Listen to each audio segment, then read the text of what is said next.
محمد صلى الله عليه وسلم.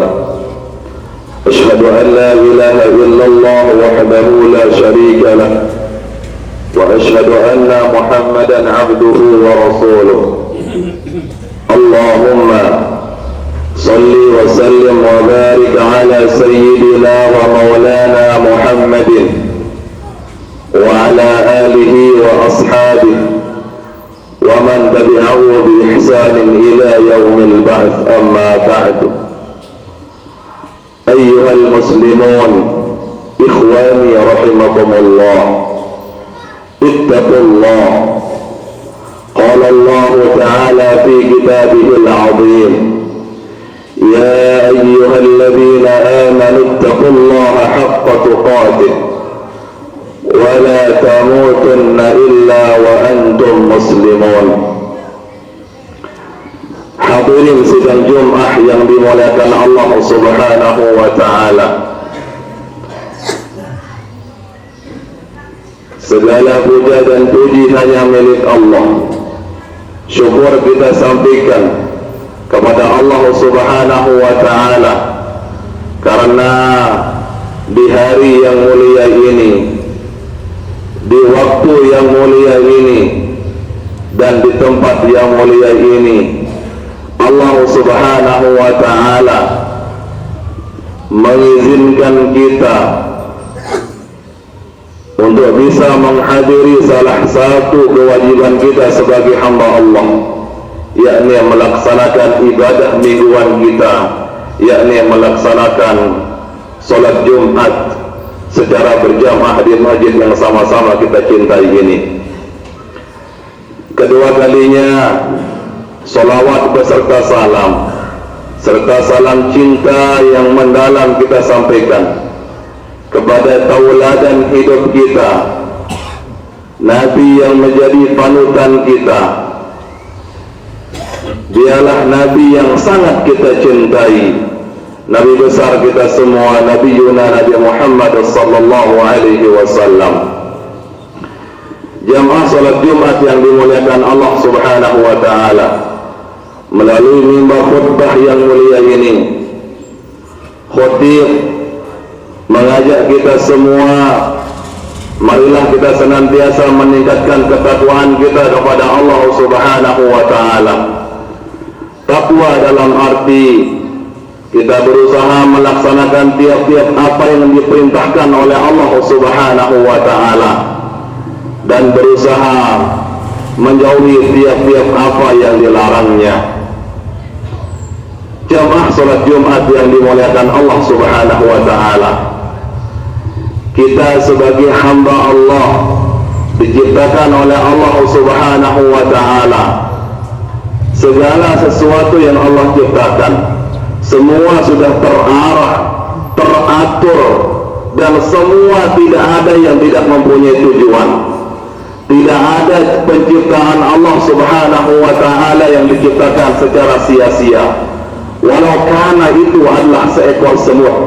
Semua yang Allah ciptakan di atas muka bumi ini adalah sebagai hambanya, dan segala sesuatu yang diciptakan Allah tidak boleh kita salah menyalahkan penciptaannya, karena sebagai makhluk Allah, status kita sama-sama makhluk di hadapan Allah Subhanahu wa Ta'ala. Entah itu semutkah dia, entah itu nyamukkah dia, entah itu binatang apapun, walaupun itu anjing dan babi, tidak boleh kita menyalahkan penciptaannya, karena kita semua diciptakan oleh Tuhan yang sama. Ada sebuah kisah ketika seorang ulama yang hidup pada zaman dahulu, ketika beliau melewati sebuah jalan, beliau menggunakan jubah. Di tengah perjalanan beliau melihat seekor anjing. Karena takut terkena oleh anjing ini, dia mengangkat jubahnya. Ketika dia melewati anjing ini diilhami oleh Allah Subhanahu wa Ta'ala untuk bisa berbicara. Dia berbicara kepada ulama ini, Sebiji itukah engkau kepadaku? Memang aku diciptakan dalam keadaan najis oleh Allah Subhanahu wa ta'ala.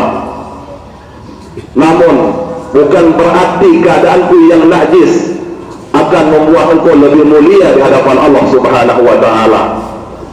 Ulama ini menangis karena diberikan nasihat oleh seekor anjing, karena dia merasa dirinya lebih suci dan lebih mulia dari anjing ini, sehingga dia lewat mengangkat jubahnya.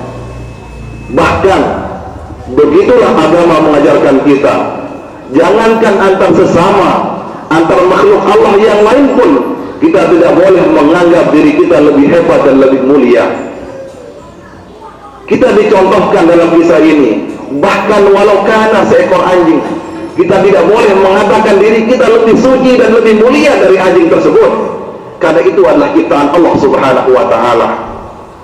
Karena perasaan yang ada dalam hati yang kita kobar-kobarkan, menganggap diri kita lebih dari orang lain, adalah warisan yang setan titipkan kepada setiap hati manusia.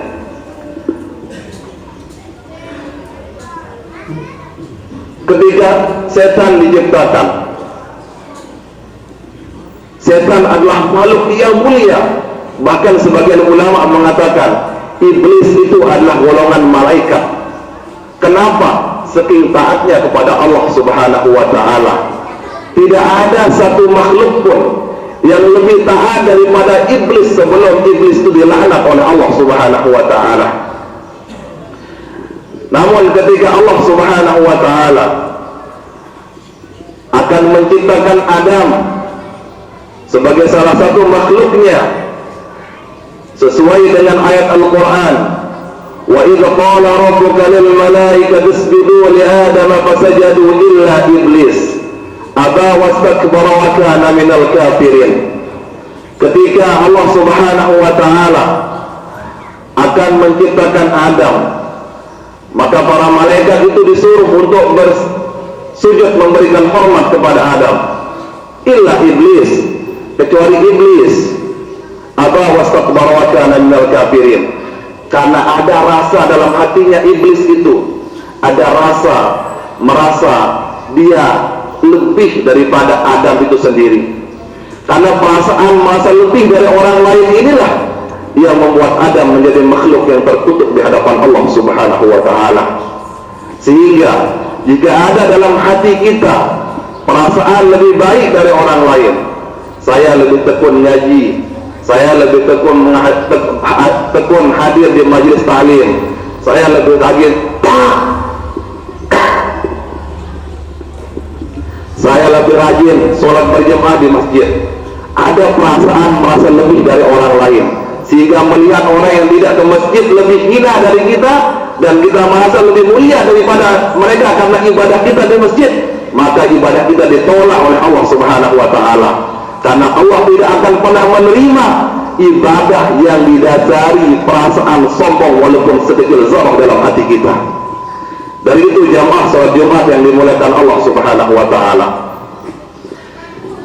jika Allah Subhanahu wa ta'ala memberikan kita kenikmatan beribadah, kenikmatan salat 5 waktu di masjid secara berjamaah, kenikmatan menghadiri majelis ta'lim, kenikmatan melaksanakan zikir, salat malam, janganlah karena kenikmatan ini kita menghinakan orang lain. Karena bisa jadi hari ini kita taat, namun tidak ada jaminan kita akan wafat dalam ketaatan. Bisa jadi besok pagi, lusa, kita akan menjadi orang yang bejat. Tidak menutup kemungkinan. Namun bisa jadi orang yang kita pandang bejat, orang yang hina, orang yang banyak maksiat, besok pagi dikasih hidayah oleh Allah Subhanahu wa ta'ala, tobatnya diterima, dan dia menjadi orang soleh, bahkan menjadi wali Allah. Kita tidak pernah tahu. Maka itu jangan kita terlalu sibuk menilai orang lain sehingga kita lupa untuk menilai diri kita.